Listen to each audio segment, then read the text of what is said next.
Between 2020 and 2023, estimates put North Carolina as having gained around 400,000 new residents. Some of those new residents are due to migration from other states. According to United Van Lines, North Carolina was the sixth most popular destination for their customers in 2023, with many moving to cities like Charlotte or Asheville. Atlas Van Lines backs this up, with North Carolina as their second most popular place to move last year.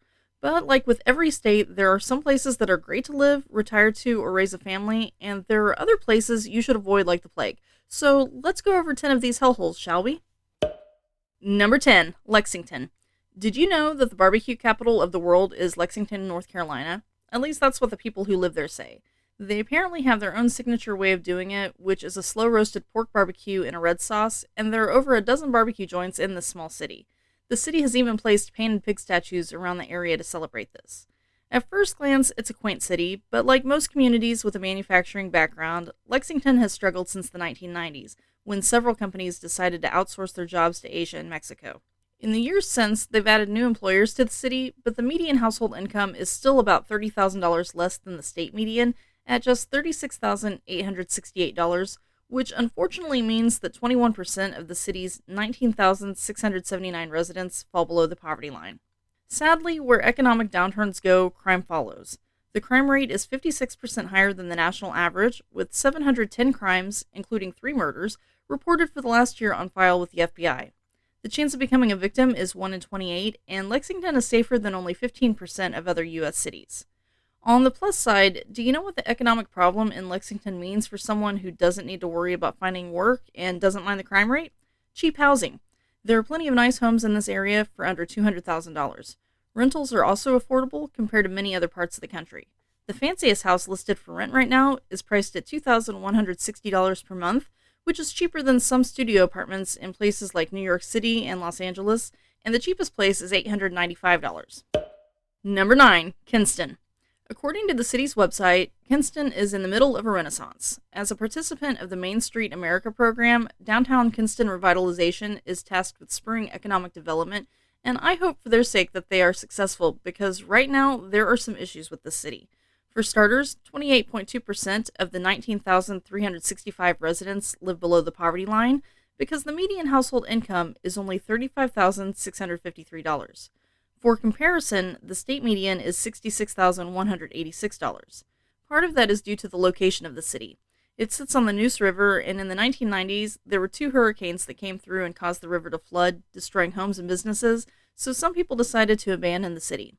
According to their own economic development plan, Kinston has a need for employment opportunities due to having too many low-paying jobs and an unprepared workforce. They also mention the need for more modern housing options because they have aging, deteriorating, and abandoned homes and buildings, as well as too much subsidized housing. Another thing the city struggles with is crime, particularly violent crimes. They reported 9 murders. For a community of fewer than 20,000 residents, that's a lot. The violent crime rate is 92% higher than the national average, so there is a 1 in 26 chance of becoming a victim of a crime, and Kinston is safer than only 2% of American cities. I definitely wouldn't recommend moving to this place, but if you're into art or history, it might be worth visiting. They have an old hotel that used to be a bank, as well as one of those kitschy roadside motels from back in the day. They also have the largest public art trail in North Carolina, the African American Music Trail, the Neuse Way Nature Park, and the CSS Neuse Civil War Interpretive Center to check out. Number 8, Reidsville. Most communities with only 14,566 residents are fairly safe. You don't typically tend to hear about murders happening on a regular basis in small-town America, but Reidsville reported 2 on the last FBI crime report, which covers the year 2022. The National Gun Violence Memorial shows that there were actually 3 homicide victims that year, so it seems that the city might be underreporting their crime. Sadly, one of the victims was a 10-year-old girl who was killed by her 14-year-old cousin. There were also 3 homicide victims for 2023.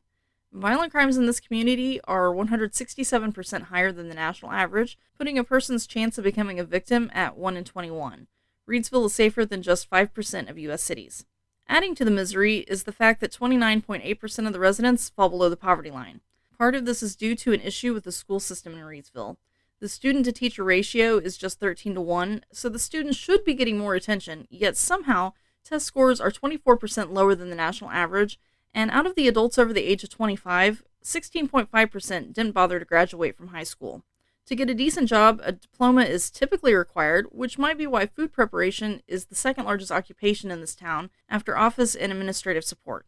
That helps to explain why the median household income is less than half of the U.S. median at just $35,061. Number 7. Rockingham. At first glance, Rockingham seems like a quaint southern town, sort of like Mayberry. It has a cute downtown area with a water fountain, and it's surrounded by a lot of natural beauty, with lakes and forests that provide ample outdoor activities for residents and visitors to enjoy. But they say beauty is only skin deep, and that's the case with Rockingham. This is a community of only 9,010, and as it is in many other small cities and towns, the job market isn't the greatest. The second largest industry in the town is retail sales, accounting for 14.3% of the jobs, and accommodations and food service make up another 5.47% of the jobs, so there are many workers in this area who aren't making ends meet.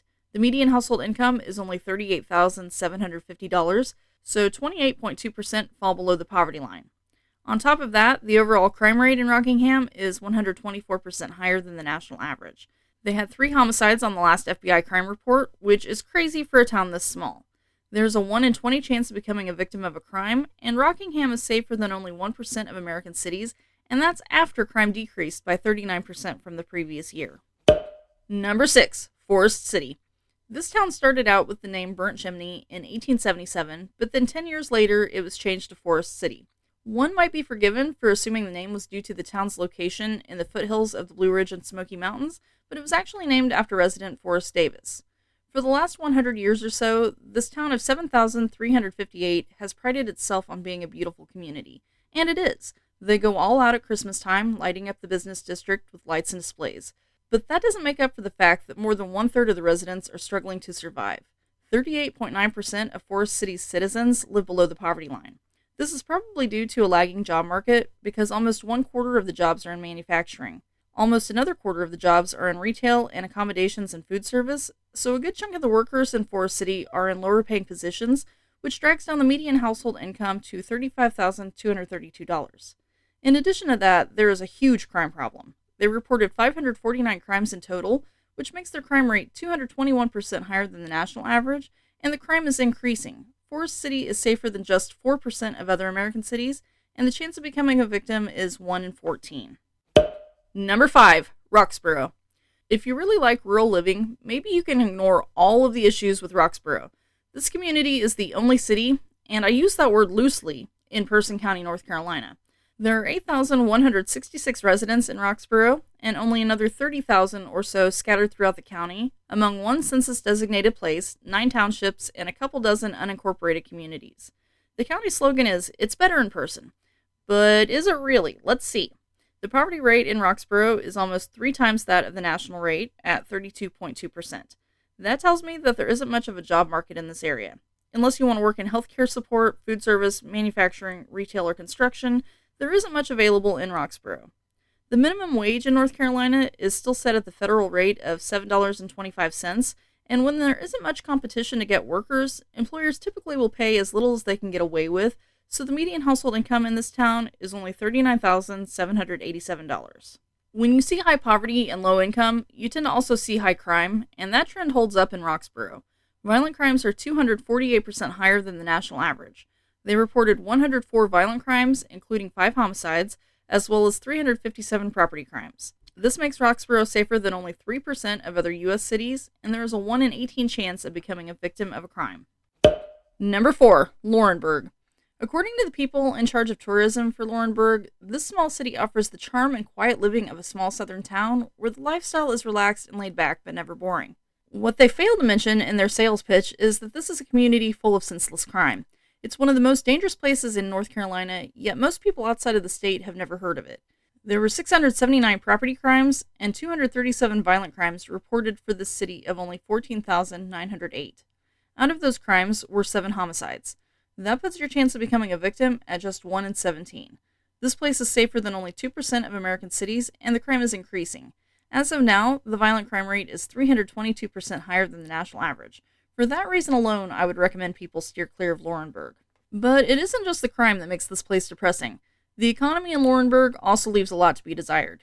They've been having issues off and on since the Great Depression, starting with the collapse of 2 banks. Then in the 1980s, stores in the downtown area started moving to a shopping center further out, and then Laurinburg was hit by a hurricane in 2018. Today, almost 20% of the employed residents in Laurinburg work in the low-wage sectors of retail and accommodation and food services. Another 21% work in manufacturing, and unless the person is in a management role, they're probably not making that much because 33.8% of the people in this city live below the poverty line, and the median household income is only $38,015. Number 3, Williamston. With just 5,095 residents, Williamston is the smallest town on this list, so it should be a really safe place, in theory. The town's motto is easy living with hometown values. Remind me again, do hometown values consist of stealing from your neighbors? No? Then maybe Williamston's leadership are deluding themselves because this place has a lot of crime. Both property crimes and violent crimes are an issue in this community. The chance of becoming a victim is 1 in 18, thanks to a violent crime rate that is 345% higher than the national average, and an overall crime rate that is 148% higher than the national average. Even after accounting for a decrease in crime from the previous year, Williamston is still safer than just 1% of other cities in the U.S.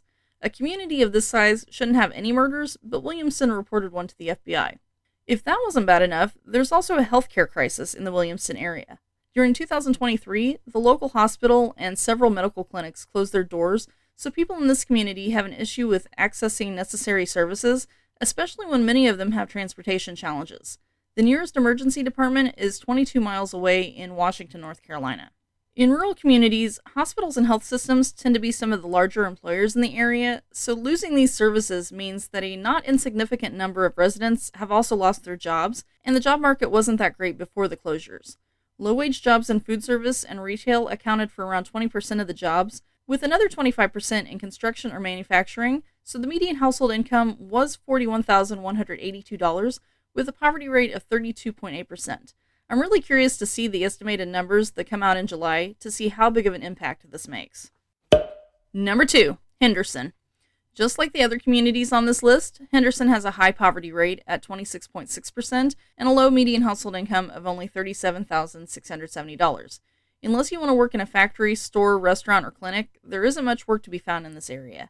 For the 18% of the adults in this town that haven't graduated from high school, it's even harder to find a legitimate job, which may be why so many people in this community of 14,822 have resorted to selling illicit drugs. Review after review of the city mentions this problem. The FBI lists 171 offenses in that category alone.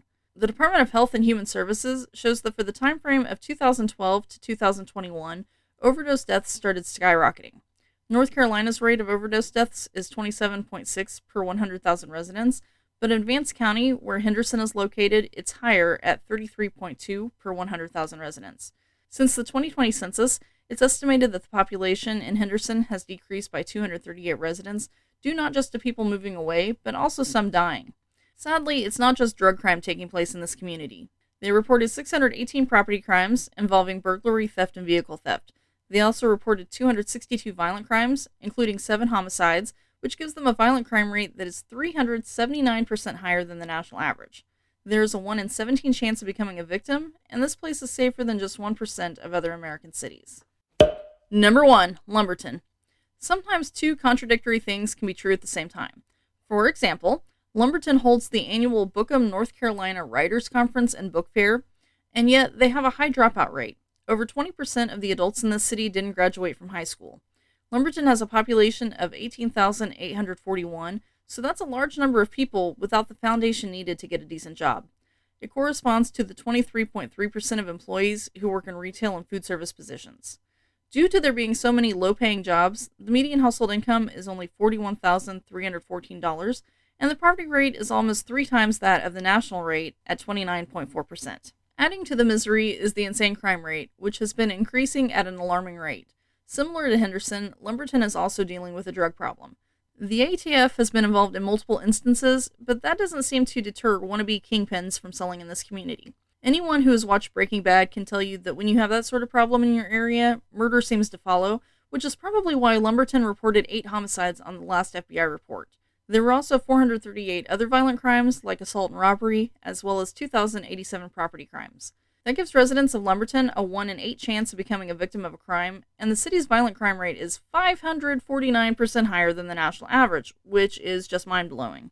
Also, this community sits on the Lumber River, so it's prone to flooding, particularly when hurricanes roll in, like in 2016 and 2018, when Hurricanes Florence and Matthew hit the town with torrential rains. Here it is several years later, and the community still hasn't built back what it was prior to the hurricanes.